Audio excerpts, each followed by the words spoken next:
So the hard part, the loneliness, the great humor accompanying it, and the having to adjust my life from being filled with the most wonderful action and energy and people and travel and wonder. And then now there's what? Well, there's me. And so since that was all, I don't mean that I didn't have a wonderful support system, because I did.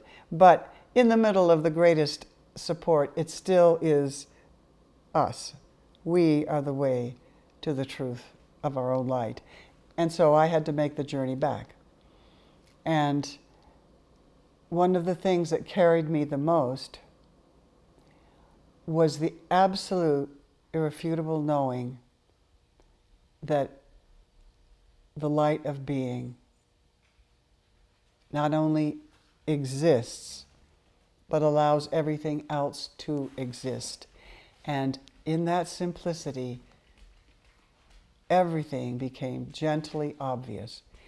And then you stop worrying about all the things that you worry about, because you realize that a worry rises and then it dissolves like the mist, and then another one arises, it dissolves like the mist, and one begins to be aware of that within which the mist is arising.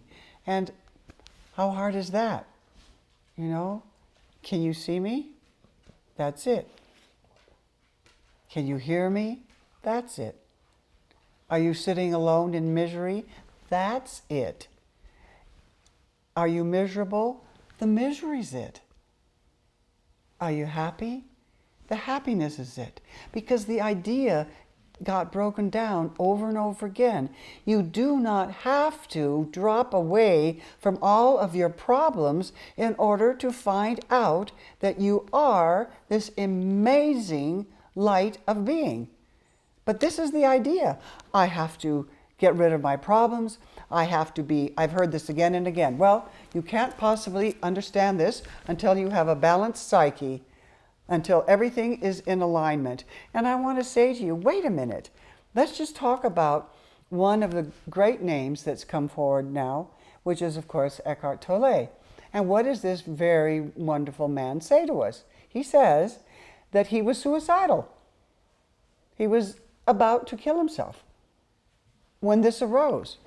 He didn't have his psyche all in alignment. He hadn't been to therapy for 25 years. I mean, I don't even think he was old enough to have been to therapy for 25 years. But whatever the case, it wasn't that he was all psychologically aligned.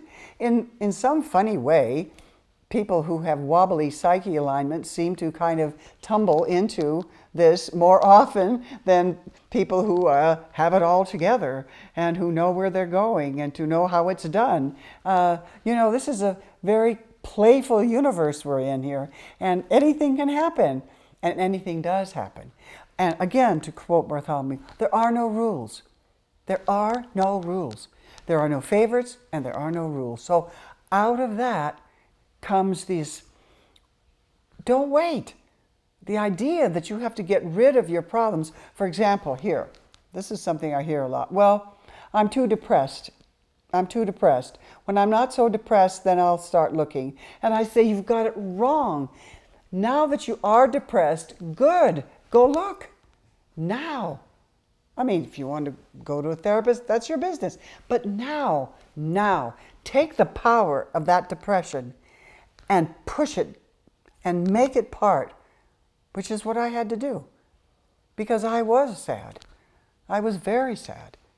And out of that sadness, which I couldn't get rid of, couldn't talk myself out of, I had to use the pain and the power of that. And it kept pulling deeper and deeper. And finally I saw that it ended up being the greatest gift of all. So his going ended up being the greatest gift it could possibly have been.